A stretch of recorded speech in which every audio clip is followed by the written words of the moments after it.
I want to hear cannons.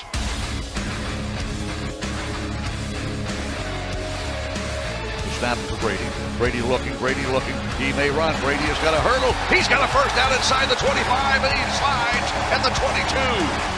He's fired up. Tom Brady runs for a first down. Here's the snap. Brady hands the ball off, running to the left. It's Fournette inside the 25. Stiff arm to the 20. On his feet to the 15, 10, 5, 3, 2, 1. Touchdown, Leonard Fournette. Touchdown, Tampa Bay Buccaneers. Wow, is that the dagger? I hope so, with 20 seconds left. This is the Big Nasty. Yeah, Big Nasty. Hall of Fame Tampa Bay Buccaneer fan, baby. This is Mike Allstott, Tampa Bay Buccaneers, and you're listening to the Cannon Fire Podcast. Cannon Fire Podcast, brother. You ain't listening, and you're missing out. Woo! And there the cannons go. Fire them. Keep on firing them. Keep on firing them.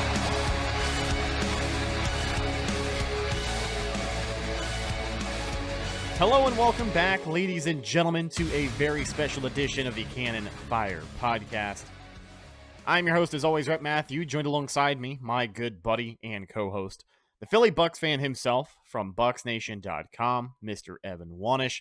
It is our season predictions show. We'll take a look at the 2022 slate of opponents for the Tampa Bay Buccaneers, basically go down the list and tell you how we think things are going to shake out. Evan, I am excited. One of our longest podcasts of the year, by the way, but I'm excited to dive into this one. Yeah, our two longest pods normally are the season predictions and the season review. So, yeah, this is probably I'm always more excited to talk season predictions than season review. Because technically we've already reviewed that stuff. We're just reviewing it again. This is a brand new, like you said, fresh slate. We're going to go game by game. We'll spend more time on some games than others. Like some games, like we won't spend as much time on than some other ones. And yeah, I'm really excited. The history of this, and I have to bring this up every year. The history of this shows that I'm pretty good at this. Not to toot my own horn, but what I predict normally ends up happening. This is I'm trying to go for the fourth straight year where I accurately predict the Bucs record. In 2019, I predicted 7-9. In 2020, I predicted 11-5.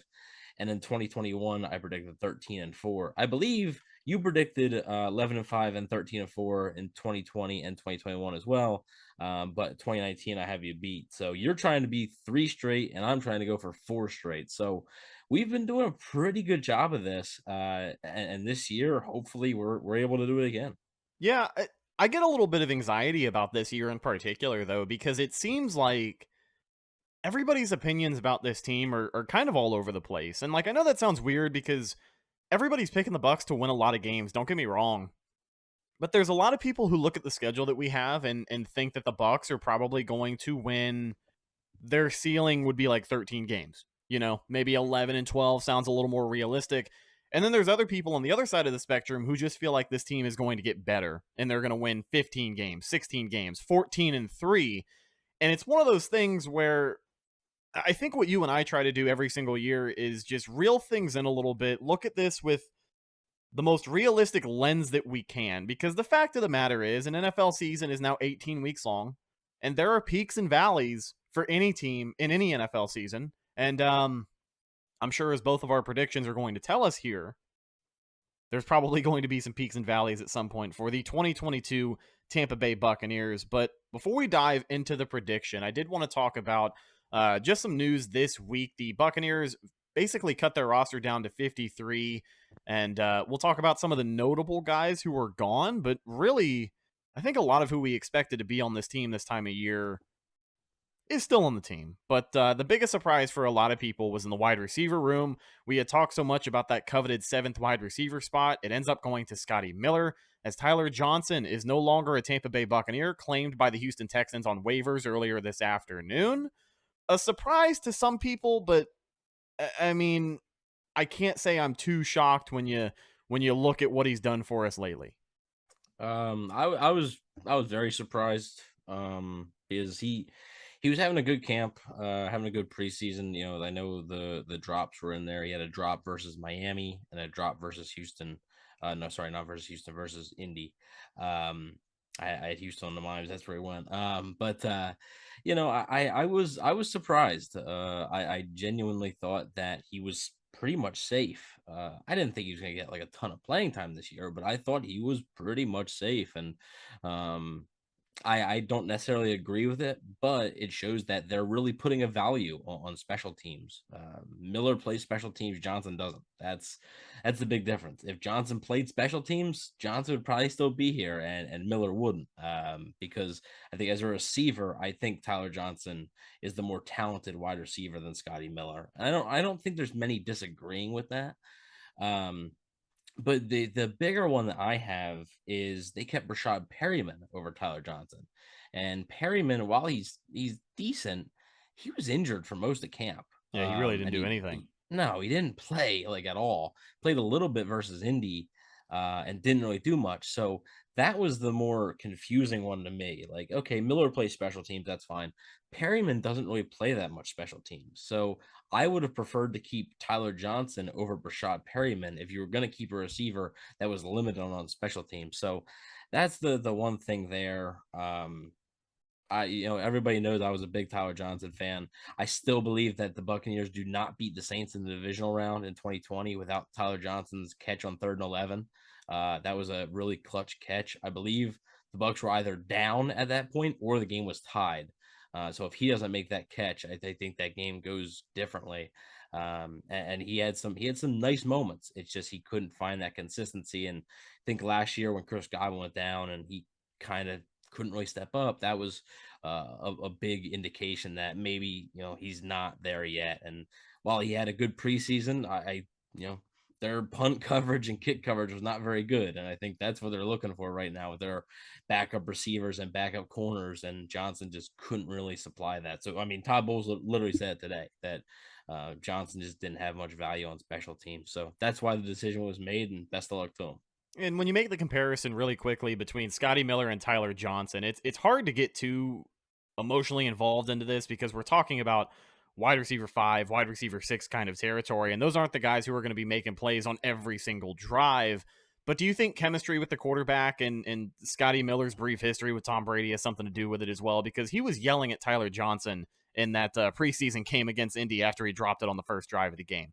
Maybe. I think it might have something to do with it, but I really just think it comes down to special teams. Like I really, really do. They're clearly looking for guys that can play the gunner position, and I think they think that Miller can do a sufficient job there. So I think that's what it comes down to mostly. I mean, could Brady have had a say? Sure, maybe, but like it's not like Scotty Miller lit the world on fire. He had an opportunity last season too, and he wasn't that good this preseason. Like we talked about it, like he wasn't that good. He had a drop versus Indy as well on a pass from Blaine Gabbert that was right in his hands. So he wasn't very good either. So it could have something to do with chemistry. Scotty Miller has been on the Bucs longer, but obviously Brady's been playing with Johnson and Miller, the same amount of time. But I do think Brady probably would have preferred Miller. I always got the sense that Brady just hated Tyler Johnson. I always kind of got that sense. It seemed like Johnson sometimes didn't know where to go, like on some routes, or got confused pretty easily. So I think that's an advantage that Miller had as well. So yeah, I mean, it's not an egregious decision, but it's just I wouldn't have made the decision that they did. Yeah. And of course, this is the season prediction show that you're tuned into, so we're going to wrap it up on the 53-man roster, but we are probably going to take some time to dive deeper into that topic next week on the podcast as we kick off our mailbag series with former Buccaneers quarterback Sean King, so be on the lookout for that. But ladies and gentlemen, the moment you have all been waiting for, I don't have a drum roll queued up, but we can roll right into this thing. Taking a look at the 2022 season for the Tampa Bay Buccaneers. Former defensive coordinator Todd Bowles takes the reins as head coach with a returning Tom Brady at quarterback. I mean, you look at Tom Brady fresh off a season where he threw 5,300 yards and 44 touchdowns in the regular season, led the league in both of those categories. The Buccaneers finished the year with the second-ranked scoring offense in the league. Safe to say, Evan, people are going to predict the Bucs to win a lot of games this year. I think so. Is there losses? Yeah, Ryan Jensen, of course, still on the team, but is a loss because at the earliest, I think it's going to be mid-December at the very earliest for Jensen to even possibly return. And that's not even a guarantee that he does return at all this year. And then obviously Rob Gronkowski, Jordan Whitehead. So there's a lot of guys that aren't going to be back on this team, but they also brought in talent. It's not like they just didn't replace those guys. Ali Marpet retiring as well. Alex Kappa losing into free agency, but you bring in Shaq Mason to fill the Alex Kappa role. You bring in Kyle Rudolph and draft Kate Otten and Coke Keefe to kind of help fill the Rob Gronkowski role. You signed Logan Ryan, who was released, but will be re-signed by the time this episode, I think, drops. So Keanu O'Neal as well. So they're trying to kind of, plug in and substitute some pieces here. But just because they did lose some significant pieces, but that doesn't mean like they're going to take a significant step back. I still think, they're going to be a pretty good team this year, barring, hopefully everybody stays healthy, because that's a big deal, as we saw last season. But assuming everybody stays relatively healthy, I still do believe they'll be a good team. Yeah, and when we compare the Bucs to their opponents later on in the episode, we'll get a little more into this. But I thought the Bucs did a really, really good job at just kind of addressing all the holes that they needed to. Like, it didn't feel like they focused on one area more than the next. I think a lot of people can look back in hindsight and say, yeah, I wish we got a better answer at the offensive line position, maybe signing a J.C. Treader a little bit sooner. But the Bucs have also made it clear that they have faith in guys like Nick Leverett, Robert Hainsey, who both should be ready to dress up and go for week 1 against Dallas. So given the resources and the position they were in, I think the Bucs had a pretty damn good offseason. Yeah, I thought they did a fine job of, like I said, of replacing the guys that they lost. They lost 2 guys to retirement, they chose not to re-sign Ndamukong Suh. They bring in Akeem Hicks. It's not like they didn't replace Ndamukong Suh. And then obviously, like I said, about the whole Shaq Mason thing, yes, in terms of replacing Ali Marpet, look, you can't fill every need every offseason. I'm a believer in that, but you can try your best. And they even, try to replace like Antonio Brown with a guy like Russell Gage. Julio Jones now in the mix as well. So, trying to replace Ronald Jones with Rashad White. It's even like smaller moves like that they tried to substitute. It's not like they just lost these guys and didn't have a plan to kind of replace them and replace their production. So that's why I think that they, could still, even take a step forward this year. Let's go ahead and dive into the season. Week 1, we are kicking things off in Dallas against Dallas. Sunday Night Football. It is basically a rematch of the Week 1 season premiere last year, where they played the Cowboys in Raymond James Stadium, except this time they're doing it over there in Jerry World. It's a rematch of last year's season opener. Now they are in Dallas. The Bucs needed a big drive from Tom Brady to wrap that game up. And of course, they had that big catch from Chris Godwin, too, who I want to say more than likely will not be available for this game. I know we've talked a lot about during camp and the preseason, his progress has been good. He didn't see any preseason action, and he was wearing a non-contact jersey the last few days at regular practice before the last preseason game. I'm sure he's going to continue to progress. I just don't think he's going to be ready to go in time for week 1, because let's face it, personally, I think the Bucs can beat the Cowboys without Chris Godwin on the field. They haven't really been clear about it. Maybe Johnson not making the roster is a sign that they think Godwin will be ready. Who knows? They haven't yet really been too clear. Maybe they're trying to keep their cards close to the vest, trying to, maybe not give Dallas any tips or anything. But they haven't been clear on whether or not Godwin will be available. I think he could. If I had to guess, I would say he's not going to play. If I had to bet on it. Russell Gage returned to practice today, so I think that's a positive sign. Mike Evans played versus Indy, and he wouldn't have played if he wasn't healthy. Todd Bowles says he's 100%, so he'll be good to go. I think that in Godwin's case, it'll be close. I don't think Godwin's far off. I really don't. I'm just not sure if they're gonna play him versus Dallas, because I'm not sure if they feel the need to. Now, something that's interesting about this game for both teams, the Bucs had Tom Brady threw 4 touchdowns last time these two teams met in week 1. 2 of them were to Rob Gronkowski, 1 was to Chris Godwin, and one was to Antonio Brown. All 3 of those players are now, well, I mean, Chris Godwin's on the roster, but he may not play. So there's a real chance that all 3 of those players who scored touchdowns in that game will not be on the field for the Buccaneers on that Sunday Night Football game. Antonio Brown had 5 receptions for 121 yards and a touchdown. Chris Godwin had 9 receptions for 105 yards and a touchdown. Rob Gronkowski had 8 receptions for 90 yards and 2 touchdowns. It's a lot of production to replace. But the good news for the Bucs, it doesn't just go one way. Amari Cooper was traded from the Dallas Cowboys to the Cleveland Browns this offseason. In last year's game, he had 13 catches for 139 yards and 2 touchdowns. It's a lot of production Dallas could be missing there. Also, Michael Gallup, not sure if he's going to be able to play in week 1 either. CeeDee Lamb, who will be on the field, though, had 7 receptions for 104 yards and a touchdown. So both teams are going to be missing key pieces that help the Bucs win and then also help Dallas stay in the game last year. So last year's matchup, I think this year's matchup is going to look a lot different stylistically and everything than last year's matchup did. Yeah, I mean, you had talked about the missing pieces on offense for Dallas and, of course, Tampa Bay missing some of those touchdown scores coming into this game, but that's exactly why I wanted to highlight a guy like Russell Gage this week.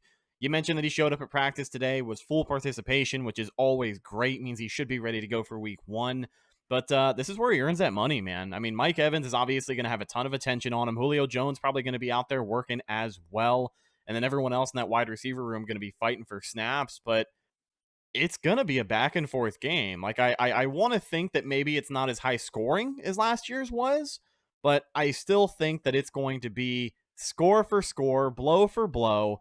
Could be a really big game. And then on the other side of the ball for Tampa Bay, before we get into the final prediction here, I think this is a great start for the defense to really get back up to regular season speed. I know you had mentioned the missing wide receivers, and that's going to be a huge problem.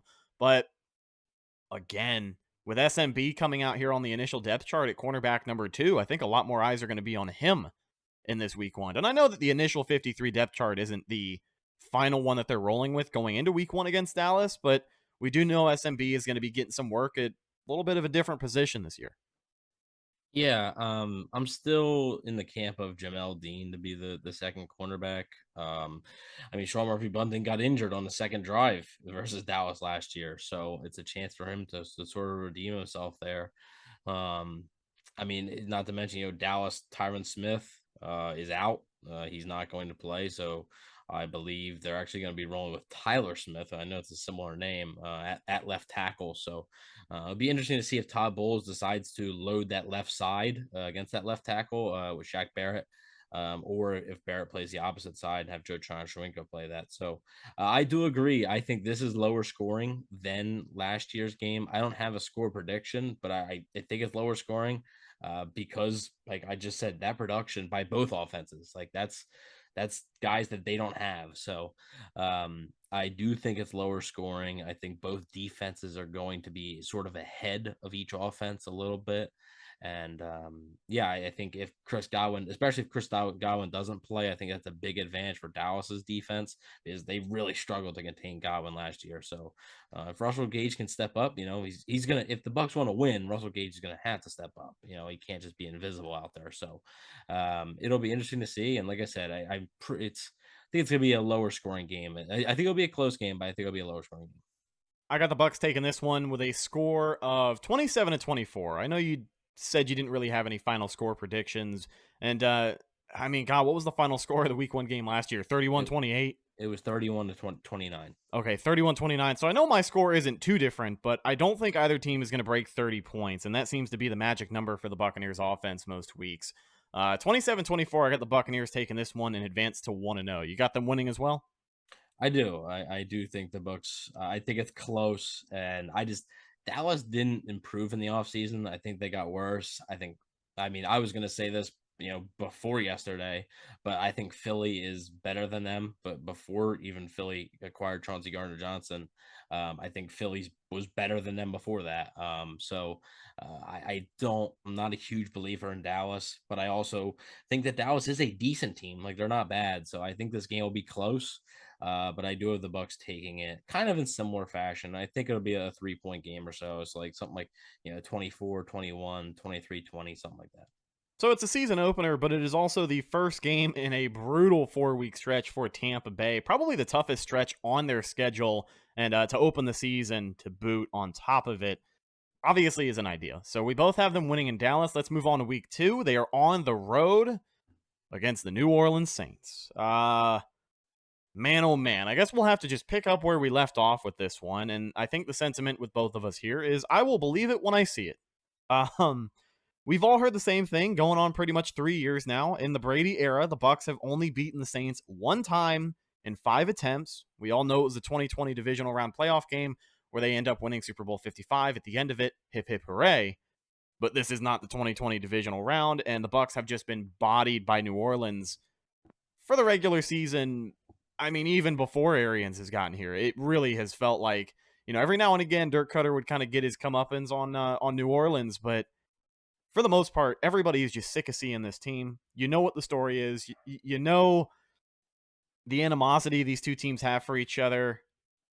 I mean, we already know, right? You look at New Orleans over the offseason, they've taken some injury hits, but that certainly has not stopped them from beating the Bucs in the past. They're going to have a motivated Jameis Winston. They're going to have a defense that's still built to shut down Tampa Bay's passing offense, even with the recent departure of Chauncey Gardner-Johnson, who got shipped off to Philly. The question is, will Tom Brady's struggles against Dennis Allen continue? And in week 2, I think they do. I have the Bucs losing this one 21-17, and they fall to 1-1 on the year. Yeah, I mean, Dirk Cutter actually did decent against the Saints. I think he was like 3-3 against the Saints. Bruce Arians was 0-6 against the Saints in the regular season. So even the year with Jameis in 2019, they got swept by New Orleans. So have not fared well. Doesn't seem to matter who the quarterback is. Whoever the quarterback is, the Saints beat the Bucs. I have notes here for every single game, just on like the thing. And I have one note for New Orleans, and all it said was nope. So it's not happening. They are not beating the Saints, especially in New Orleans week 2. Might not still have Chris Godwin. Don't know. I just think that's a tough one. I personally think that Godwin's going to make a push to get in this game. I mean, you really think about it.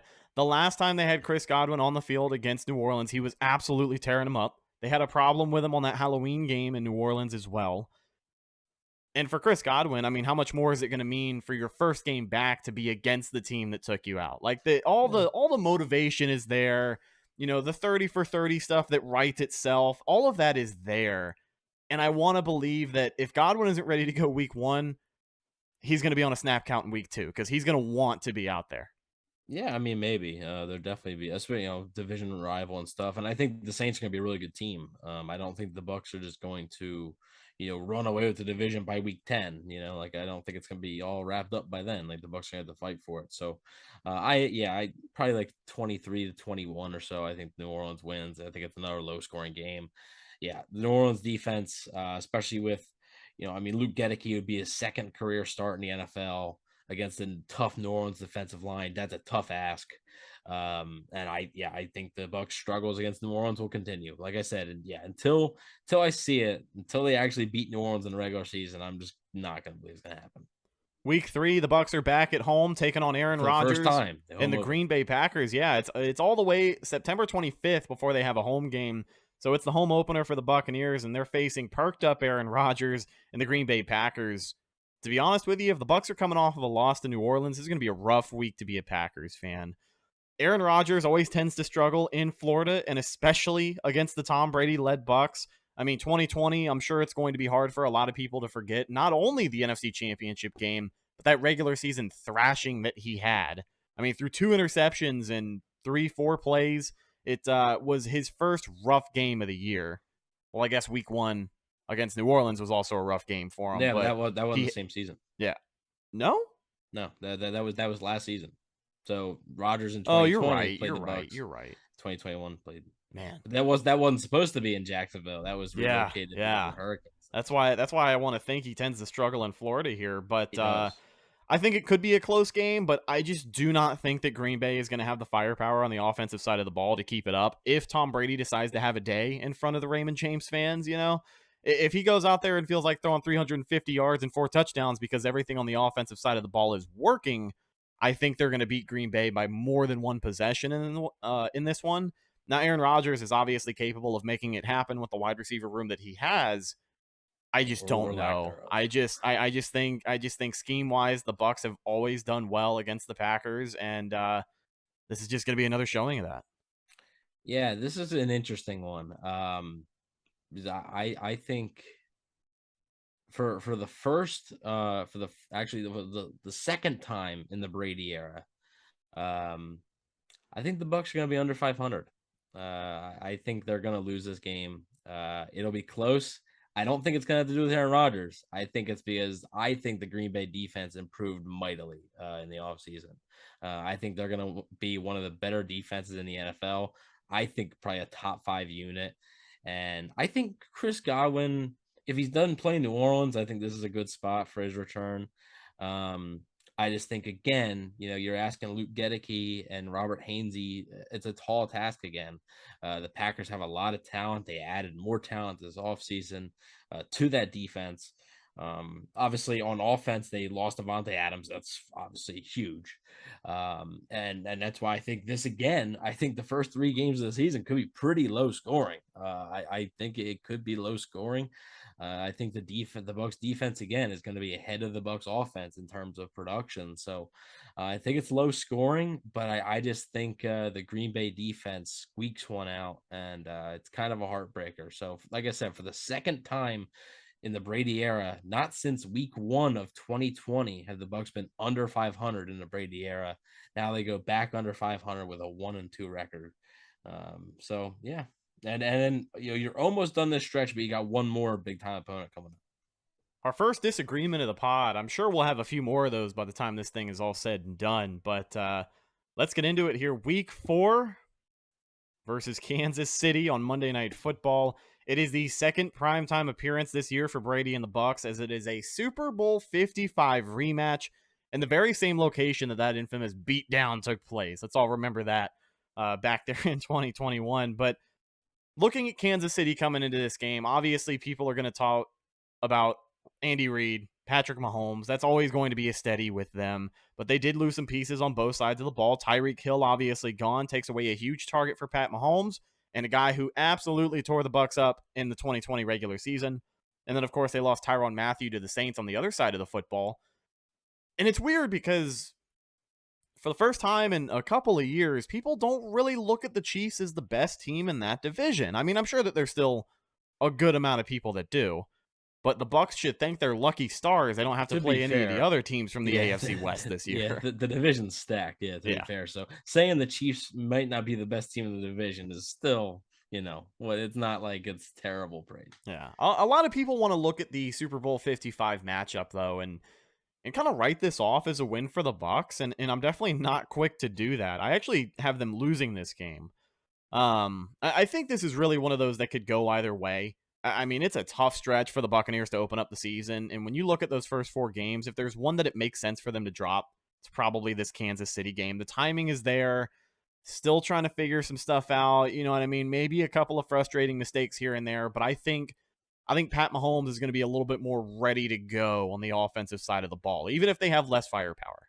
Kind of like what you said about the defense being ahead of Tampa Bay in this one. But like I said, this one comes down to the wire. It's a 3-point game in my prediction, but I do have Kansas City coming out on top 34-31.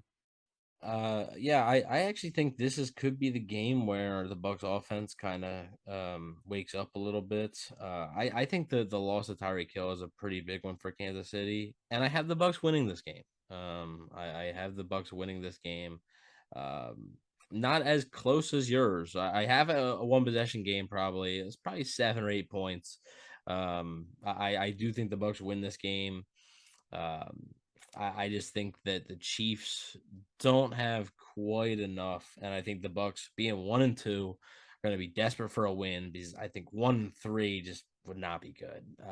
1-3 would It'd be to start nothing. the season. It'd be nothing but, every single major media sports outlet just doubting their playoff hopes. And is Brady regretting coming? I can already hear it now. Yeah, yeah. Is he gonna retire in that midseason? Yeah.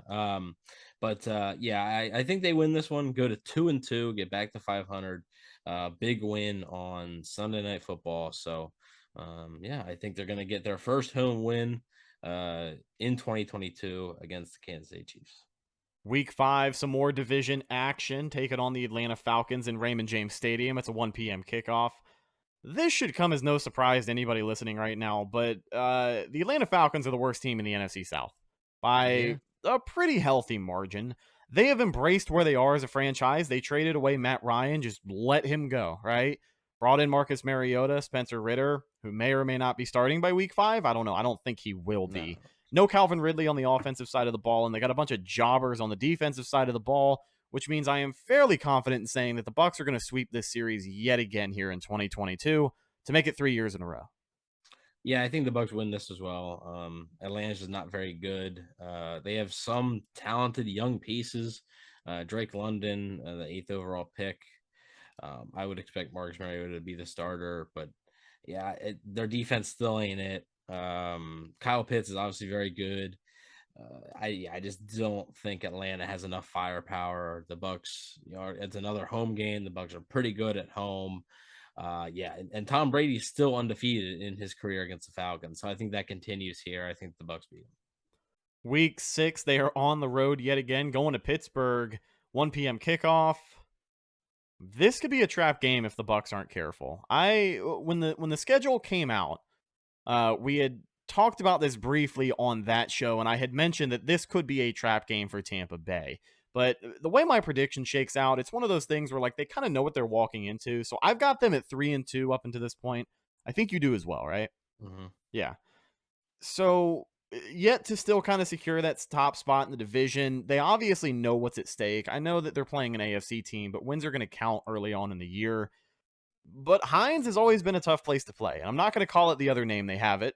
I'm going to call it Heinz Field. It's always been a tough place to play. And Pittsburgh defense pretty much carries them to relevancy every year. And they always seem to play their best football in the first 6 weeks of the season.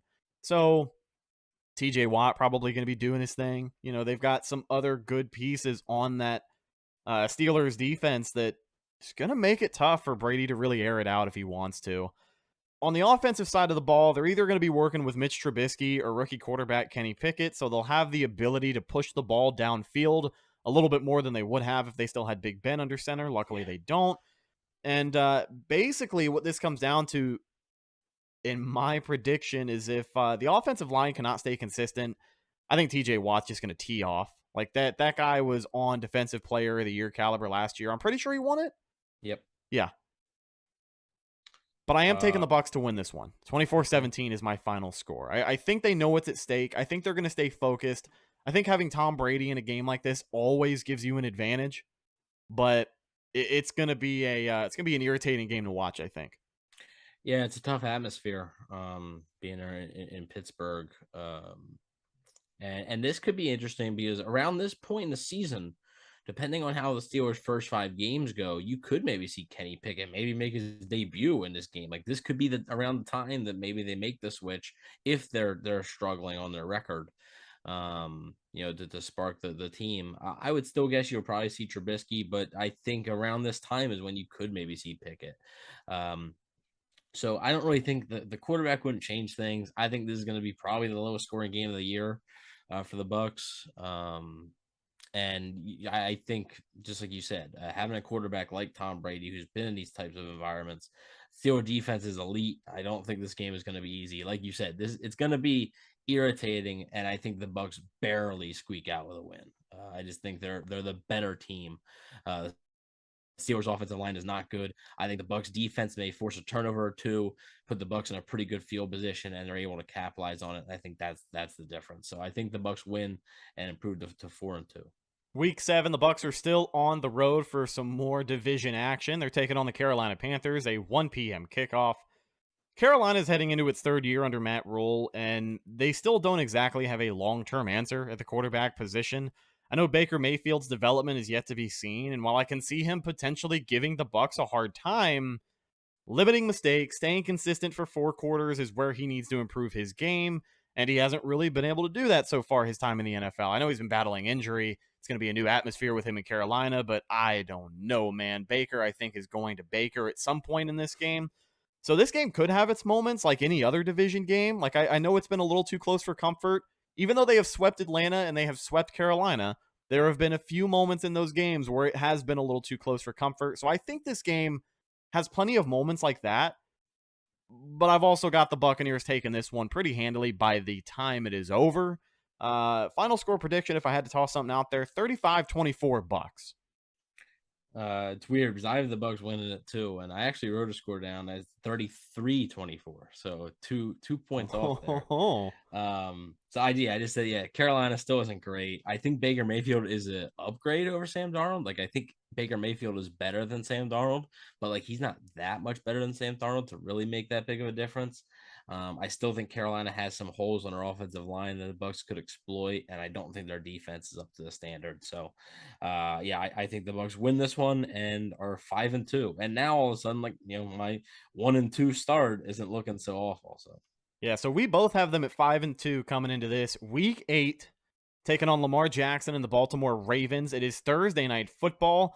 So the Bucs are going to be on a short week, and we're almost at the halfway point of the regular season. And this is really that kind of year where you have to take into account who's healthy. I also think it's a factor where when you're coming off of a short week, you do have some guys who probably could play if it was Sunday, but if it's Thursday, they might be able to skip this one. You know what I mean? So timing on the schedule and a mobile quarterback is going to make this one of the toughest games of the year, I think, for the Tampa Bay Buccaneers. We just mentioned they're going to be on a short week, and everybody being healthy is going to be really important coming into this one. But in terms of offense, you look at the Ravens, they don't bring as much to the table since losing Hollywood Brown, but they still have Lamar Jackson, and they've got the best tight end in the league in Mark Andrews. That's a big weak point in the Buccaneers defense. It seems like whenever a team has a star-studded tight end, there's a couple of times a game where they manage to get open, maybe find the end zone. Then you look at the defensive side of the ball for the Ravens. They've got some familiar names in that secondary. Marcus Peters, Marlon Humphrey, Kyle Fuller. Those guys are studs. They can make plays, and I do think they do that. I got the Buccaneers losing this one 34-31. Ravens take it, and the Bucs fall 5-3. 5-3, excuse me. Yeah, it's like you said, a short week against a good team. I think the Ravens, if they can avoid the injury bug, it's been a big factor. And like you said, towards this time of the year, like, who knows, right? At this point, this is where these season predictions can kind of get a little bit, because who knows what could happen, right? Like, the first 2-3 weeks might be easier to predict because you're betting on guys being healthy, but at this point, who knows? The Bucs have already played 7 games. Who knows who could go down for the Bucs? Who knows who could go down for the Ravens? And that could significantly change the prediction, right? I also have the Buccaneers losing this game. I think it's tough that it's on a short week. I'm interested to see how Todd Bowles plays against a guy like Lamar Jackson, because Todd Bowles' defense in Tampa Bay has never played against Lamar Jackson. Lamar Jackson has played against the Bucs once. That was in 2018 in a Ravens win, but that was the last year Dirk Cutter when Mark Duffner was the interim defensive coordinator. So I'm interested to see, and also 2018, they didn't have Devin White, so they didn't have as much speed at the linebacker position. So I'm interested to see, maybe they have Devin White as a spy against Lamar Jackson. I'm interested to see how they defend that. But yeah, I agree with you. I think the Baltimore Ravens just have a bit too much on a short week for the Bucs, and the Bucs drop this one to go to 5-3. I don't want to speak too soon here because we've already disagreed once on a game result, but I'm starting to get the feeling we might have the same record. Okay. I'm starting to feel that, and we have not shared any details about our season predictions beforehand. We didn't share anything. I mean, we have offhandedly talked about like, how many games do you think they're going to win this year? But we haven't had that conversation in probably 3-4 months, to be honest. Yeah. So let's get into this one, which is going to tell me a lot. Week 9, the Bucs are at home taking on the defending Super Bowl champions, the Los Angeles Rams. It is a 4:25 p.m. kickoff. just like the Saints, everyone and their mother knows the recent history between these two franchises. The Buccaneers are 0-3 against the Rams with Tom Brady at the helm, never finding much traction in terms of moving the football. And the Rams are defending Super Bowl champs, as I had mentioned, coming into this one. And a lot of people see them winning the NFC. You know, the Bucs and the Rams are pretty much right there. I'd say tier 2 is like the Eagles. You know what I mean? Like, there's not that many heavy hitters in the NFC this year when you compare it to the AFC. But the Rams are certainly one of those teams. I am picking the Bucs to drop 2 in a row for the only time in my season prediction. I just don't think they get it done. I think the Rams are a schematic nightmare. I don't know what it is, man, but they always have our number. They're just one of those teams where unless you can get yourself in the most comfortable position you possibly can over the course of the first 2 quarters, like if they're up 24-10 at halftime, I feel a little bit better about them closing this game out. But even then, the Rams are a team that could make it a 31-24 final score pretty quickly. Yeah. So I have got the Bucs losing this one. I do think it is a higher scoring, close game, but I just don't think they're able to do enough. The Buccaneers 28, the Rams 35, and the Bucs in my prediction fall to 5-4. Yeah, I actually have I have in my notes that I think it's a high scoring game as well. I think it is a pretty high scoring game, and I do have the Bucs losing this game. The Rams are just like the Saints. Sean McVay has owned Todd Bowles schematically, and the Rams defense is built to give Tom Brady issues, and it has. It's not going to be easy, and it's they're coming off a rest because of the Thursday night, so you have about 10 days to rest up for this game. But it's still they're the defending Super Bowl champions. They're a good team still, and I just until they actually do it, I think it'll be a close game. I don't think it's going to be like a blowout or anything, but until the Bucs actually do it, I'm just going to count on them not. So I have the Bucs dropping this game as well, falling to 5-4. And folks, like, 5-4 doesn't sound great sort of at the midway point, but kind of realize just how difficult this schedule is. What do we say at the start of the show? Peaks and valleys, my friend. Yeah. There is in every season. The Rams had it last season. The Rams had a stretch last season where it was kind of rough for them. The Bucs obviously in 2020 had a stretch where it was rough for them. That happens, I think, with every team every year, just like you said. So it happens. The Ravens and the Rams, I think, are 2 of the best teams in the NFL. You're playing them back to back. It helps that it's at home, but I just think both those teams just have too much. And I just think it's going to be pretty difficult to beat the Rams. Yeah, and I also just noticed that we have the Bucs dropping 2 home games in a row. But I think that's more of a testament to just how good those opponents are more than anything else. It's not very often you see Tom Brady and the Bucs lose at home, but those are 2 games I think can certainly get away from them. Let's move on to week 10 here, the final game before the bye week. It is a home game for Tampa Bay, except they're playing it in Germany.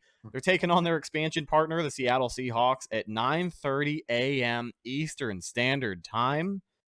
If you're listening up until this point in the podcast, nothing is official, but we may or may not be planning a little brunch type deal watch party with our friends at Berry House. I don't know if I was supposed to say that. So if you heard it and you weren't supposed to, just pretend that you didn't. But it's the NFL's first ever regular season game in Germany. It's the Tampa Bay Buccaneers and their expansion partners, the Seattle Seahawks. This is Tampa's last game before the bye week. And if they enter the break at 5-5 for 2 weeks straight, nobody's going to shut the hell up about it. Nobody is going to stop talking about it. You're going to see Skip and Shannon every goddamn morning arguing back and forth. I think Tom Brady's washed this time of year going into the bye week. He's just not looking good. And then, of course, I can't do a good Skip voice. He's got a little annoying voice, but you know what I'm talking about. Now, with that said, the tale of the tape between these 2 teams basically tells me the Bucs are going to kick Seattle's ass. Like, I can't see a situation where Geno Smith or Drew Lock come into this game and will Seattle and their offense enough to keep up with the Bucs. The Bucs are going to be coming off of 2 losses in a row. They're going to want to make a statement before the bye week, and this is the game that they're going to do it. Final score, if I got to throw it out there, I got the Bucs taking this one 38-14. Yeah, Seattle's interesting. The receivers are still good. DK Metcalf and Tyler Lockett, like that's a pretty good duo. So the Bucs have to watch out for that. But on paper, the Seattle team might be the least talented team that the Bucs play all year. And with a difficult schedule, these are the types of games you have to have. I think Seattle's getting them at a bad time, like you said. 2 straight losses for the Bucs. Can't go back to 500. So I do think the Bucs win this game. I will say I think the Bucs should dominate, and I think they'll win it pretty handily. But international games can be tricky. Your travel's messed up, your sleeping arrangements are kind of messed up. You're playing in an unknown territory for both teams, so you never know. And also a little fun fact: the Bucs have never won an international game, but Tom Brady has never lost an international game. So something's got to give there. And I think Tom Brady's going to keep his undefeated international game streak going. I think the Bucs will beat the Seahawks, go to 6-4, make everybody feel a little bit better heading into the bye week at 6-4. So yeah, I do think that while it's not ideal 6-4 record, I still think that with this schedule, I think it's pretty decent. So week 11 at the bye week, we both have the Buccaneers sitting at 6 wins and 4 losses on the year. In hindsight, the expectations that people have for this team, I'm not saying to temper your expectations, but I'm sure a lot of people are listening to us right now having the Bucs at 6-4, and they're like, what the fuck are you guys talking about? You know what I mean? There's a lot of people who think that they're only going to lose 1 or 2 games during that stretch. And that first half stretch before the bye week is their toughest stretch of the entire year. But I just don't think they're going to come out of that unscathed. I think there's going to be a little bit of stuff they got to work through for the first 2-3 weeks of the season. And they're not playing any slouches while they are doing that. So while you do have some games that they should be able to win and win pretty handily, not all of them are like that. So it's kind of funny that you and I are sitting here on the same page. But and that also puts an emphasis on the 3 games there. Yes. Atlanta, Carolina, Seattle. All 3 of them must be wins. Yes. All 3 of them must be wins early on. You can't drop any one of those 3 before the bye week. All 3 of them. Those are easily your 3 easiest opponents before the bye week there. So all 3 of them must be wins. If not, you could be in danger of maybe, not winning the division or something. So you have no excuses not to beat all 3 of those teams before the bye week there. Coming out of the bye week, it is week 12 in the NFL. The Buccaneers are on the road against the Cleveland Browns. It is a 1 p.m. kickoff.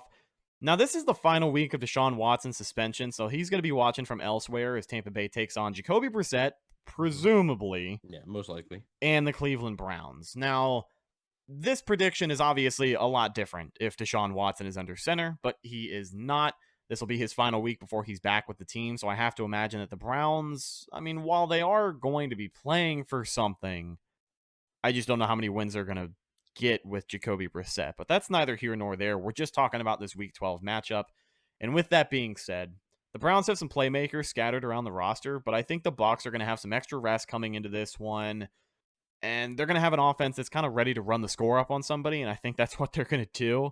They're going to be in Raymond James. You're going to want to play to your home fans, and they're going to have an opportunity. The games in Cleveland. Oh, and you're right. My bad. Either way, I got the Bucs winning this one 34-17. If it's home or away, they're still winning it by more than 1 possession. Bucs go to 7-4. Yeah, obviously, we know Deshaun Watson will not be playing in this game. So, like you said, that changes things. I thought the Bucs were going to win this game either way, though, even if Watson was going to play. So I think the Bucs are the better team. This could be a game with some interesting weather, because obviously it's Cleveland. It's going to be November 27th. So late November, you could get some interesting weather there, some freezing rain, maybe some snow, who knows, just bad weather overall. So be on the lookout for that. But I think the Bucs, I think this is not a blowout. Because I think, Cleveland, Myles Garrett is a beast. Denzel Ward in the secondary is really good. They have a lot of talented players as well, all over the board on defense. And, but I do think the Bucs win this game, improve to 7-4. Like I said, I just think the Bucs are the better team.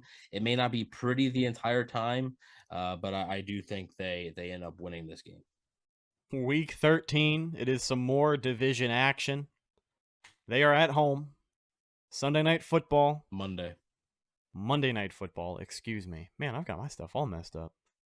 Week 13, taking on New Orleans, Monday Night Football. We've been here before. We know the deal. We talked about it week 2. We're talking about it now. Bucs are going to win this one. All right, damn it. The Bucs are going to win this game. Depending on how Dennis Allen allows his coordinator to run that offense, I think by this point in the season, New Orleans and their fans will have seen a fair amount of the Jameis Winston experience. And I want to believe this is where the Bucs can take advantage of a mistake, and they can take one. I think it's a low-scoring game. I think this is lower scoring than the Pittsburgh game. I got the Bucs taking it 17-10. Okay. In my notes again, I have nope. So they're not beating. You're a man of your word. You're a man of your word. All right. Yeah. You said after the second game last year when they played New Orleans, you said, I am never, ever, ever going to pick them to beat New Orleans. And I'm glad that you have held up to your standard. You're a man of your word. Until they beat New Orleans in the regular season, I will not pick them to beat New Orleans. I did it in 2020. I said they were going to split. After they got swept in 2020 in regular season, in the season predictions for last year, I said, okay, you know what? They're going to split though. Not this year. Nope. Hopefully that's reverse psychology there. Hopefully that means that they will win one, right? I think New Orleans obviously is still going to be playing for something at this point. I think they're going to be firmly in that wild card or even division mix, depending on how their schedule goes. People forget that they still play a similar schedule to the Bucs, so they have a difficult schedule as well. I think this is a close game, but I just think the Saints can beat the Bucs on Sunday afternoon. They can beat the Bucs on Sunday night, and I think they can beat the Bucs on Monday night. So I do think this is another loss against the Saints.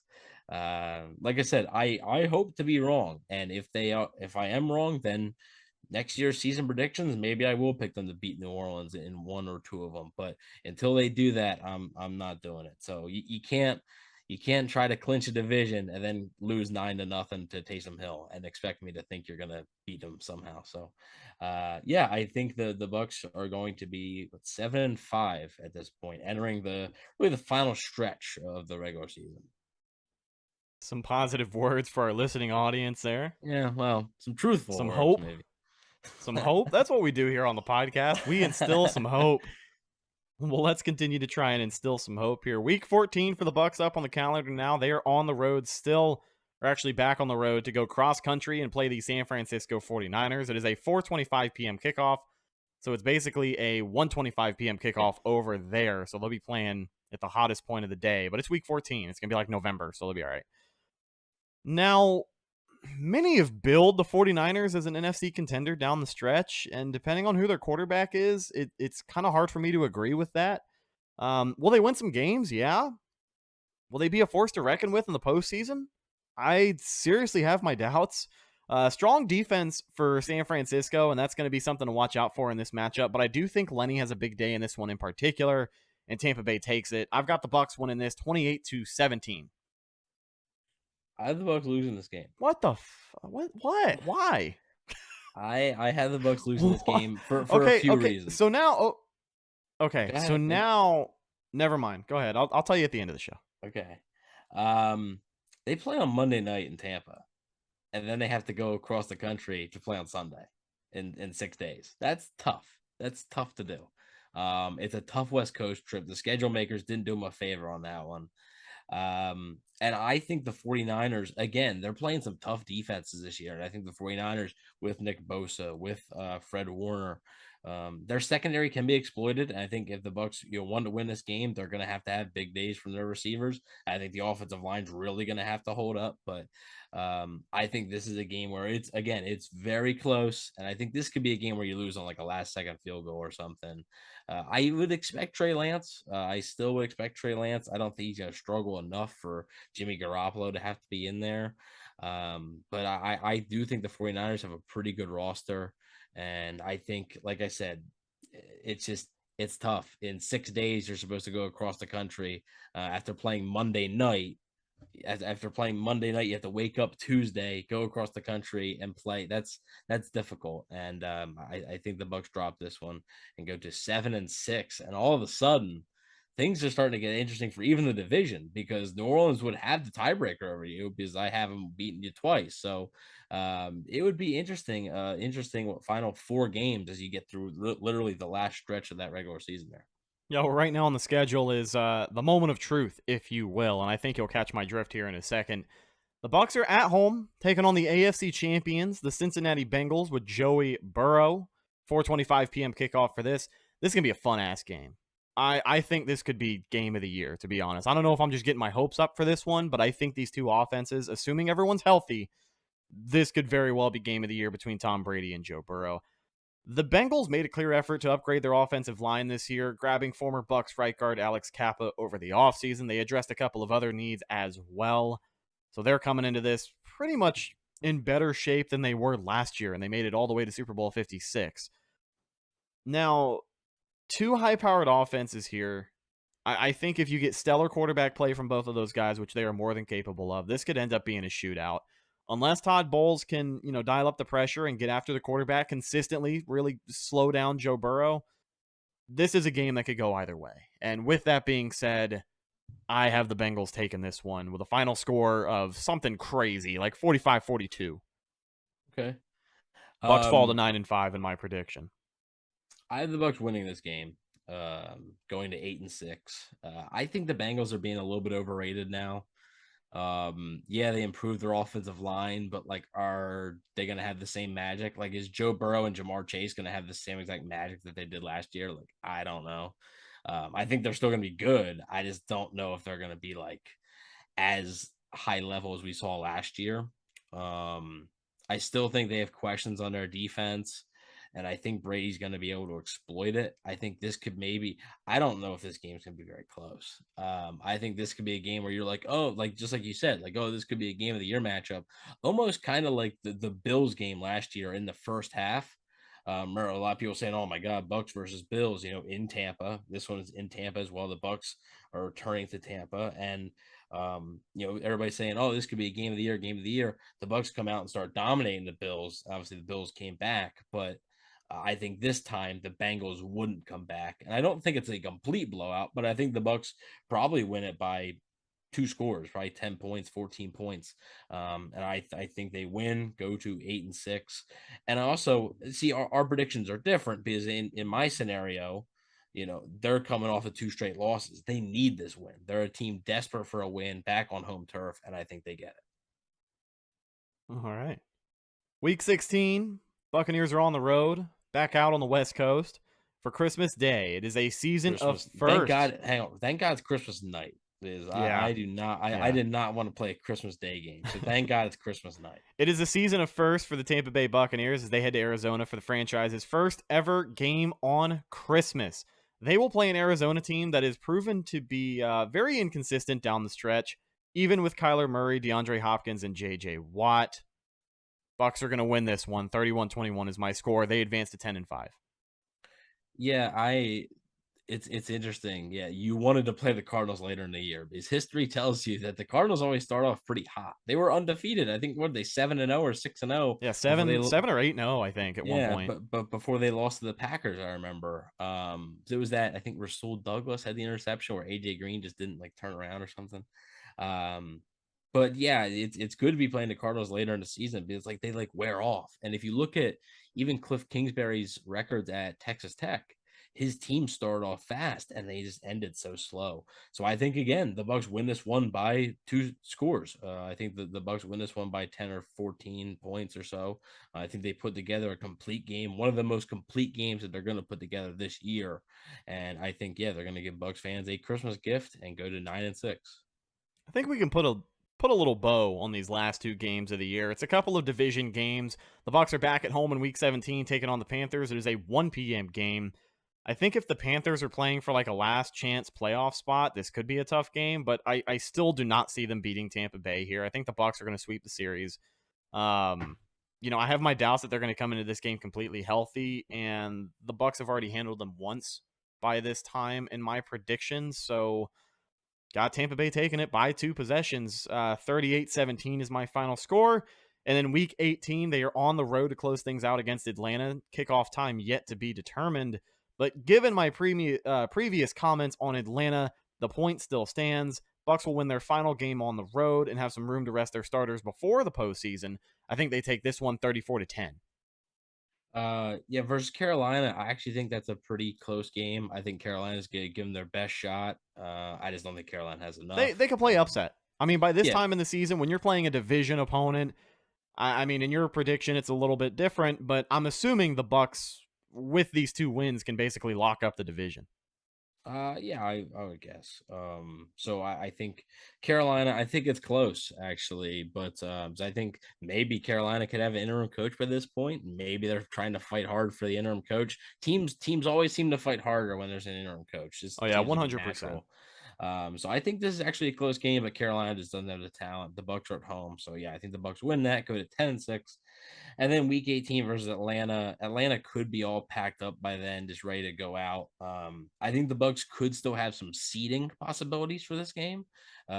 Just some things, maybe if you win, you go to 3 or 2, or if this and this happens.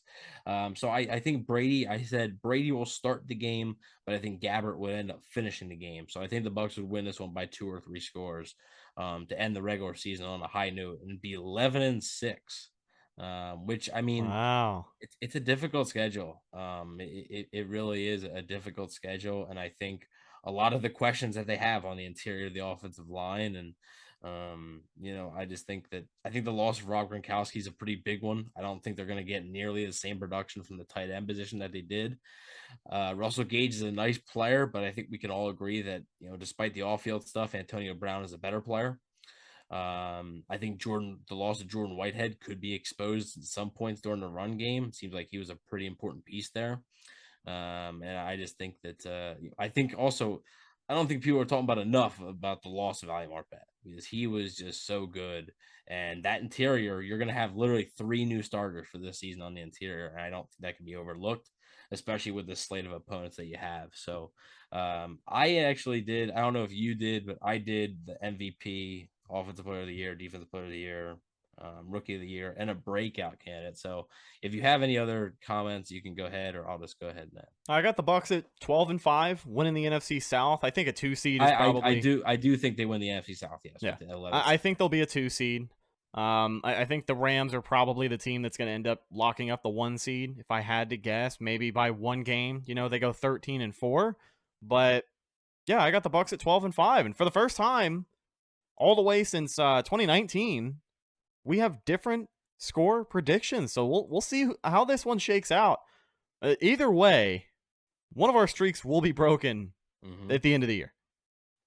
One of them, maybe both. Who knows? Maybe the Bucs go 13-4, 14-3. Hopefully they're not going 10-7. Hopefully they're not going the other way. But yeah, like I said, it's a difficult schedule. They literally have, I think, 5 games that I think you could say, yeah, these are pretty light games, and that's both Carolina, both Atlanta, and Seattle. That's it. Like, other than that, you're playing quality opponents, which I think is going to be tough. And there's a lot of question marks on this team, and there was a lot of question marks in 2020 though too. Obviously, before the season, there was no preseason, brand new quarterback, a rookie right tackle. There was a lot of question marks, and they were able to overcome them, obviously. And a lot of those question marks were answered with exclamation points, basically. Hopefully that's the case for this year, but for now, just looking at it, I think 11-6. And I mean, the Bucs won 11-5 in 2020. They won 11 games in 2020 and still won the Super Bowl. So winning 11 games there, while there's losing 6, winning 11 is not the end of the world. It's also a 17-game schedule. Yeah. It's going to be a lot harder for teams to go 16-1, 15-2. You know what I mean? I don't think you're seeing that. Yeah, you're really good at you're going to have to be the cream of the crop all year long. Don't let me speak too soon, but I don't think we're ever going to see a team go a perfect 17-0 in the regular season. I just don't think it happens. I don't think so. Not for a little while, at least. All right, so let's get to player superlatives. You wanted to open things up. You said you've got offensive and defensive MVP plus much more. Get your list out there, and then I'll follow up with mine. Okay, so team MVP is Tom Brady. I just think he's how can it not be, right? Yeah, let me go ahead and also say that my team MVP is Tom Brady. Breaking news here. Yeah, so I think Brady will be Brady, and I don't think he'll have the numbers that he did last year. I think they legit want to run the ball more, put the ball out of Brady's hands a bit more. He threw a lot last year. Had a lot of passing attempts. Led the But league by like a couple hundred. yeah, it was a lot, and I don't think they want to have him throw that much. So I do think his passing numbers will be a bit down, but I think he's still good for at least 34, 35 touchdowns. Obviously, probably 4,600 yards at least. So I think he's gonna have a really good year. Offensive player of the year, obviously, if the MVP is Tom Brady, offensive player of the year has to be Tom Brady as well. If I had to give a receiver that I think could have a big year, I actually think it's Chris Godwin after he returns. I think it could be Chris Godwin. Obviously, he's a favorite of Brady's. He's a huge part of this offense, and I think the Bucs would be grateful that he's back. So I think Chris Godwin could have a pretty nice year. Defensive player of the year. This obviously after training camp and everything that I saw and everything that I read, I have Levante David being the defensive player of the year for this team. He looked really good. He's explosive, looks 100% healthy. Like I said, in the preseason game versus Indy, he had that sack. He looks really explosive right now. And I think this is going to be really the last year I think you see of like, wow, yeah, like this is like his banner year, like it's not saying he's gonna completely suck after this, but like this is gonna be like his last year, of like wow, like yeah, Levante David's still Levante David. So well, and the fact of the matter is that when you're in the NFL and you've been playing for 10 plus years, which Levante David has now, it's just like we've seen with Tom Brady for, almost 10 years at this point. It's almost a fight against time, and everybody starts to kind of look at the reality of it being, when you abuse your body the way that these NFL players do for years upon years upon years, and you're dealing with years of injuries, it's going to catch up to you. And I don't think it's caught up with Levante David yet. Just like you said, I can echo pretty much everything. He looked awesome in the preseason game, especially the defensive series they had against Indy. I mean, he was all over the field, man. So I want to agree there. But if I had to throw a defensive MVP out there, I will say that mine will be the other linebacker, Devin White. I think he kind of bounces back this year. Not to say that he was awful last year, but I think some people would say maybe it was at times. A little quiet. You know what I mean? For what we know he is capable of, for the guy that he is on this defense, it probably was a little bit of a quiet year. But I think the sack total goes up. I think he gets after the quarterback a little bit more. We love to see that kind of stuff. So I got Devin White as my defensive MVP. Okay. I assume you have Tom Brady as your offensive. Yeah. Yep. If I had to give an honorable mention, or if I had to pick another player, I want to say Leonard Fournette. Okay. I hope he continues to carry the momentum he set for himself in 2021. He's become a much better receiving back. Would like to see that carry over. And if he can continue that consistency, start to show up, and honestly take some pressure off of Tom Brady to throw the ball 50 damn times a game, then I will take that as a win for Leonard Fournette. So I'll make him like my honorable mention offensive MVP. Okay, yeah, rookie of the year. It's kind of a cop out, but I'll say Rachaad White. I think that's probably the popular pick.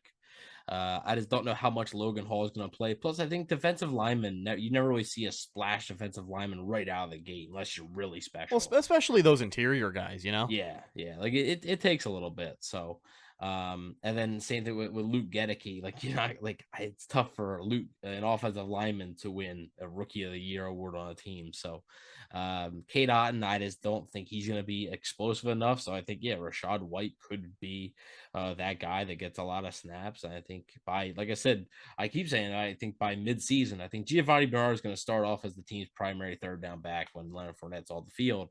But I think by week 8, 9, 10, I think you're going to see a lot more Rachaad White at that point. So I think he's going to have a pretty good year. And then do you want to share your rookie, or do you want me to get into my breakout? No, I'll share my rookie. Honestly, I will say Luke Gedeke. Okay. Not because he's going to I almost want to cook Keith. In the back of my mind, I wanted to go Keith too, because he's been kicking so much ass lately. But Luke Gedeke, I mean, I don't think there's a player on this team, aside from a guy like Tom Brady, who is under more pressure to perform well. I mean, you got your Shaq Mason plugging in at the right guard. Robert Hainsey, of course, the second string center, now going to have a lot of pressure on him this season to keep things, great with Brady. Make sure he snaps the ball damn well. But, yeah, Luke Gedeke, man, it was kind of a rough preseason for him. That game against Indy when he was playing with the first-team starters, he wasn't great. And a lot of people are going to take notice of that. And a lot of people are going to be overly critical with him for the first part of the season because I can just see it now. You know what I mean? There's going to be a little bit extra pressure that gets to Brady this year that maybe wouldn't have gotten there last year. Everybody's going to point their fingers at the interior or offensive line, all the new faces. But I think trial by fire with Gedeke this year is where he kind of just learns to come into his own. And I think by the end of the year, he's going to be playing good enough football to where this offensive line holds up. I think he's got a good group of guys around him. I know Ali Marpet is gone, but Tristan Wirfs and Donovan Smith are no slouches. You know what I mean? These guys are still here for a reason, and hopefully he can just make the best of the room that he's in. But I'm picking Gedeke this year. I'd like to see him do well. Okay, and I made this before the depth chart, everything came out, but I'm sticking to it. My breakout is Jamel Dean. I think he is in a contract year. For like the umpteenth year in a row, it feels like. No, I don't think I picked him last. I don't remember who I picked last year. It's all right. I picked OJ Howard every year, so I still can pick Noah Spence. It's also a free agent right now. By the way, I don't think he got claimed on waivers yet. The Bengals are just unserious about winning. That's what that shows me. They don't want to win. Because there's a player that they just said no, goodbye. So they don't want to win. I will tell you this. I will tell you this. If there was a name that I did not expect to show up on the waiver wire this week, it was Noah Spence because I didn't think he was still in the league. I knew he was still in the league, of course. Well, and of course you knew. But he should be on the Bucs. If reunion, bring him home. If I was the general manager, he would be like the longest tenured player. Like easily.